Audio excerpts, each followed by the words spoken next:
Çaldığınız qatığın bərk və dadlı olmağını istəyirsinizsə, mənim üsulumdan da istifadə edin.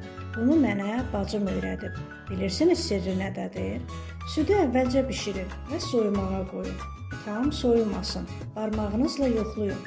İlıq olmalıdır. Nə çox isti, nə çox soyuq. Təqribən 41-43 dərəcədə. Məndə bir qazanda 2 litr süd var. 2 litr südə 1 çay qaşığı qatıq və qaşığın ucunda azca mayonezi 1 stəkanda həll edib südə qatıb qarışdırıram. Hər iki qazanda prosesi təkrarlayıram və qazanların üzərini adyalla örtüb 4-5 saat özünü tutmağını, gəlməyini gözləyirəm. 4-5 saatdan sonra açarkən qatığa dərhal qaşıq vurmaq olmaz. Onu soyuducuda da 2-3 saat saxlamaq lazımdır ki, tam soyusun və özünə gəlsin. Qatığınızın sulanmağını istəmirsinizsə, üzərini beləcə qarışdırıb soyuducuda saxlayın.